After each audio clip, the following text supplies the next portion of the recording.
और 6 बजे उसका समापन करने के पश्चात हम रामलीला को 7:30 बजे मंच का प्रारंभ करेंगे। मंच का प्रारंभ करने में हम सबसे पहले देवताओं की स्तुति करेंगे। देवताओं की स्तुति करने के साथ से हम उनका आह्वान करेंगे कि वो आकर के राम कथा के रामलीला के मंच पर आकर राम कथा को श्रवण करें और देखें। उनका करने के पश्चात फिर भजनों के ऊपर कुछ एकेडमी द्वारा हम यहाँ पर उनसे भजनों के ऊपर बच्चों से नृत्य प्रस्तुत कराएंगे। उसके बाद 7:30 से 8 बजे तक ये कार्यक्रम चलेगा और 8:30 बजे कलाकारों द्वारा भजनों के ऊपर नृत्य किया जाएगा। भजनों पे ही नृत्य होगा और जो भजन एक दिन हो जाएगा वो पूरे 10 दिन में दोबारा रिपीट नहीं होगा। ऐसी व्यवस्था इस बार की गई है। अक्सर होता ये है कि एक ही भजन के ऊपर बच्चे या और कलाकार जो हैं वो बार बार एक ही भजन के ऊपर नृत्य करते रहते हैं। तो जो भी नृत्य हमारे प्रस्तुत होंगे, नृत्य प्रस्तुत करने के पीछे मंशा ये है कि हमारा वातावरण यहाँ का जो है वो बिल्कुल धार्मिक हो जाए और धार्मिक होने के साथ साथ लोग उसमें राम की लीला देखने के लिए अपने को तत्पर कर लें। 8:30 बजे हम रामलीला का मंचन शुरू कर देंगे। विगत कई वर्षों से हमने प्रयास तो किया इन चीज़ों का, लेकिन होता क्या था कि कभी 9:30 बजे रामलीला शुरू हो रही है, कभी 10 बजे रामलीला शुरू हो रही है।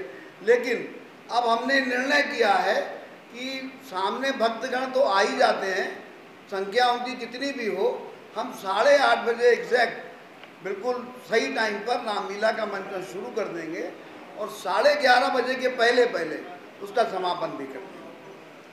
अब की इस वर्ष हमने 12 अक्टूबर को दशहरा पर्व मनाया जाएगा। 12 अक्टूबर के दिन रावण का वध होगा। वध होने के बाद पुतला दहन होगा और उसके बाद भव्य आतिशबाजी का आयोजन किया है।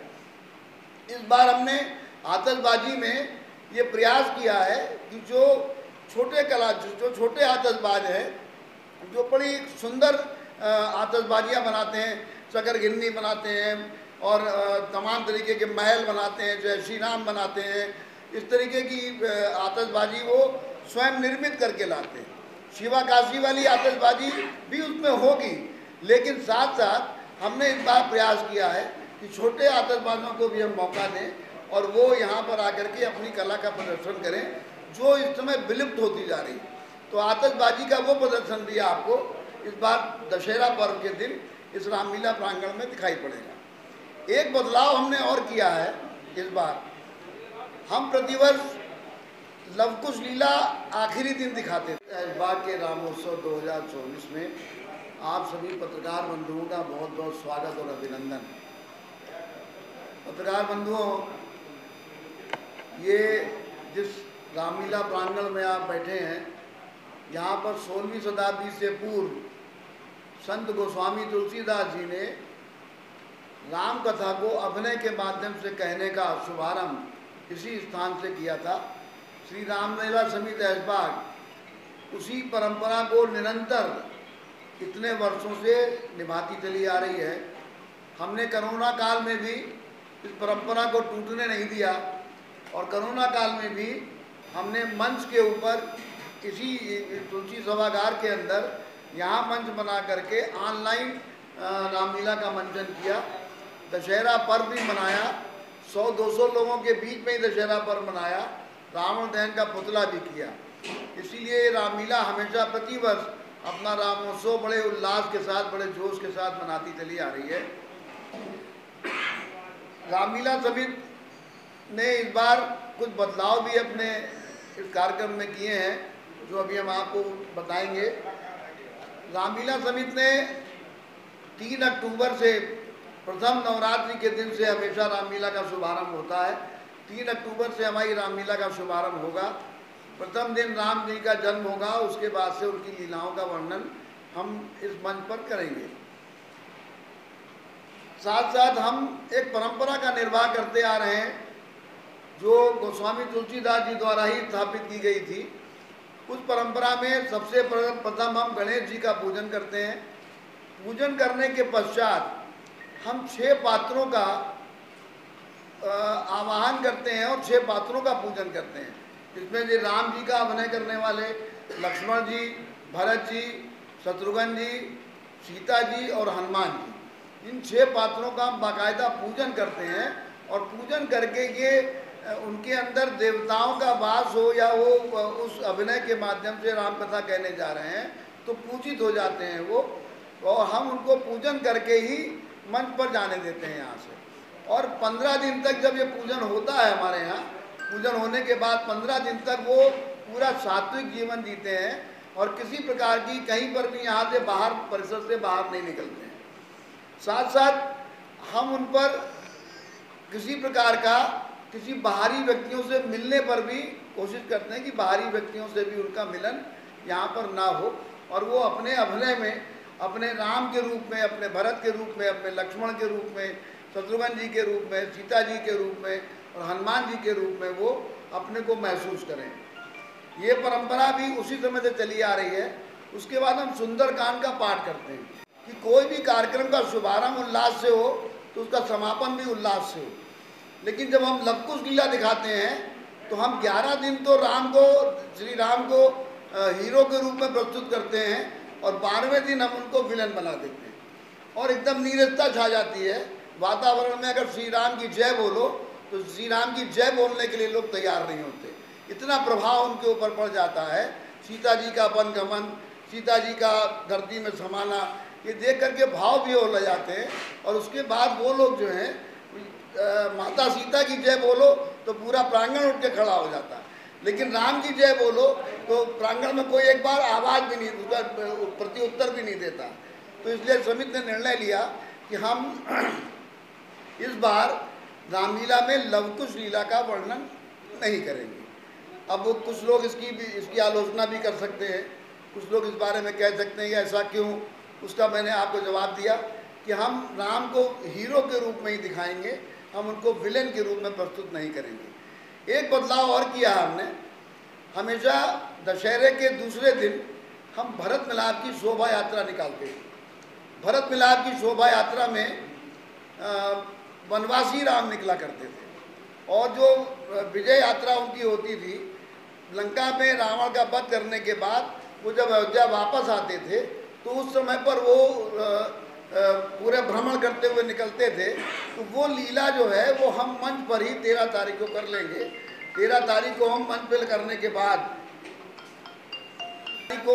लीला करने के बाद उसी दिन हम उनका राज्याभिषेक कर देंगे 13 तारीख को। और 13 तारीख को राज्याभिषेक करने के पश्चात हम उनको प्रसाद का वितरण यहाँ करेंगे। और 14 तारीख को हमेशा वनवासी राम यात्रा पर निकलते थे, इस वर्ष राजा राम अपने पूरे मंत्रिमंडल के साथ नगर यात्रा पर निकलेंगे और नगर वासियों को अपना दर्शन देंगे। और मेरा सभी से निवेदन है कि हम भगवान राम के प्रति आस्था और सम्मान प्रकट करने के लिए उनकी इस यात्रा में सम्मिलित हों। ये कार्यक्रम की रूपरेखा, साथ में मैं जो आपको प्रेस विज्ञप्ति दे रहा हूँ, इसमें कार्यक्रम हमारे जो हैं वो यहाँ पर पूरे लिखे हुए हैं। किस किस दिन कौन सा कार्यक्रम होगा तो वो बताना तो आप फ्री देख लेंगे इस चीज़ों को। और एक अंत में इतना कह करके अपनी बात समाप्त करूँगा, कोई त्रुटि हो गई हो, कहीं लिखने में कोई त्रुटि हो गई हो, कहीं पर ग्रामेटिकल मिस्टेक हो गई हो हमसे लिखने में, तो उसके लिए मैं क्षमा चाहूँगा। मैं समझता हूँ कि हम लोग राम भक्त हैं और राम जी सबको क्षमा करते हैं, तो इसलिए हम आप सबसे निवेदन करेंगे कि मेरे लिखने में, मेरे बोलने में कहीं कोई त्रुटि रह गई हो तो कृपया उसको क्षमा करेंगे। अब आप कोई प्रश्न पूछना चाहें तो आपके प्रश्न आप। जी सर। हर वर्ष जो रामलीला खेलने आते हैं वो कहाँ के लोग होते हैं खेलने के लिए? रामलीला जो कलाकार हैं उनका संयोजन हमने इस प्रकार किया है कि हमारे लखनऊ के कलाकार और कलकत्ते के कलाकार, भास्कर जी के निर्देशन में करीब 300 से 350 कलाकार जो है मंच पर हमारा रहता है और वो प्रतिदिन अपने अपने अभिनय को निभाता है। इसमें कुछ कलकत्ता के आए हुए कलाकार होते हैं और कुछ हमारे लखनऊ के कलाकार होते हैं। लखनऊ के सपोर्टिंग कलाकार बहुत ज़्यादा होते हैं और कलकत्ता के कलाकार कुछ मुख्य अभिनय में होते हैं। रावण तो हमारा साथ देखिए ऐसा है कि पहले तो हम बहुत बड़ा रावण बनाया करते थे, लेकिन चूंकि हमारा प्रांगण जो है अगल बगल बस्तियों से घिर गया तो उसमें खतरा बहुत होने लगा। और एक वर्ष ऐसा हुआ कि हमारा 120 फीट का रावण जब जला तो बगल की जो बस्ती है उसके मकानों की टंकियां पिघल गई और उसमें पन्नियों में आग लग गई उसकी गर्मी से। तो समिति ने निर्णय लिया कि हम अब इस बार जो है इतना बड़ा रावण इस बस्ती के बीच में रहने के कारण नहीं जलाएंगे। कभी ईश्वर कृपा हुई, हमारे पास बड़ा मैदान हुआ तो हम क्योंकि रामलीला की ज़मीन, हम लोग सहिष्णु लोग हैं, धर्म के प्रति हमारी आस्था तो रहती है, लेकिन धर्म के लिए हम झगड़ा नहीं करते। ये जितनी बस्ती पीछे बसी हुई है और जितनी इधर आगे आरा मशीन लगी हुई है, ये सारी ज़मीन रामलीला की है। लेकिन हम इनसे निवेदन करने के बाद तो ये देंगे नहीं हमें, और शासन सत्ता जो है वो अपने वोट बैंक की वजह से इनको खाली नहीं कराएगी कभी। तो इसलिए हम कानून का सहारा लें। कानून का सहारा लेने में न्याय प्रणाली जो है वो हमारी ज़िंदगी हमारी युगों तक बीत जाएगी, उसके बाद भी हम संभव नहीं पाएंगे। हमारे बीच में हमारे नाट्य गुरु आदरणीय भास्कर जी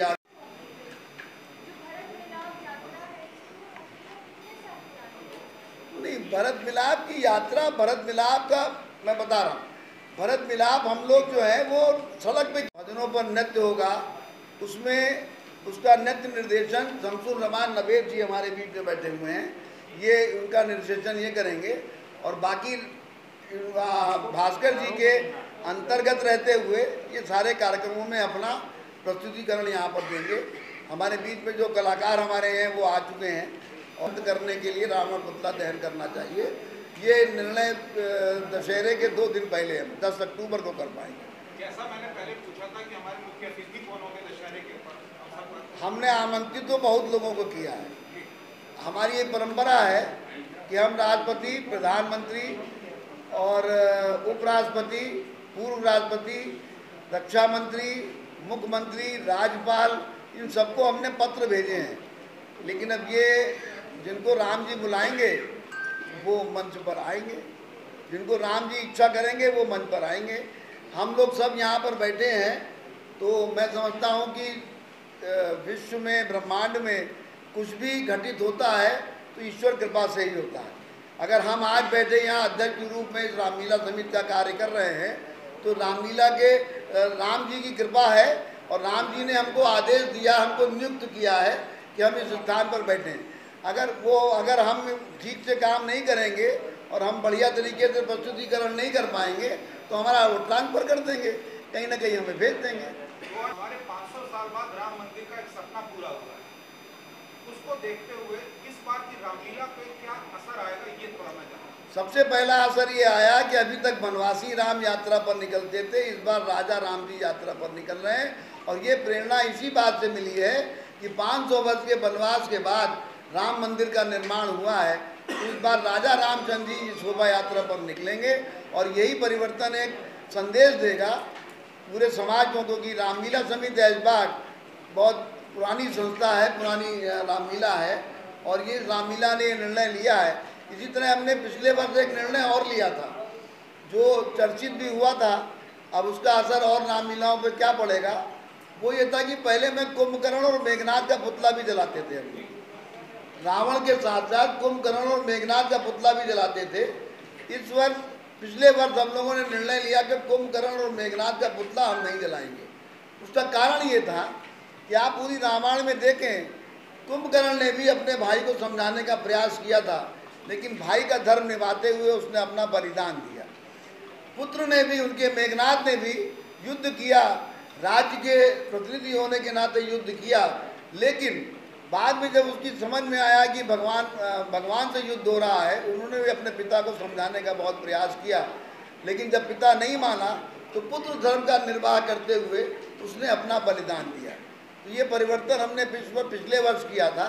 इस वर्ष हम लोगों ने ये परिवर्तन किया है कि अब वनवासी राम नहीं निकलेंगे, उनके स्थान पर राजा राम निकलेंगे, पूरे मंत्रिमंडल के साथ, पूरे अपने बंधु बांधवों के साथ वो नगर दर्शन की यात्रा पर निकलेंगे और लोग उनका आस्था और सम्मान के साथ स्वागत करेंगे।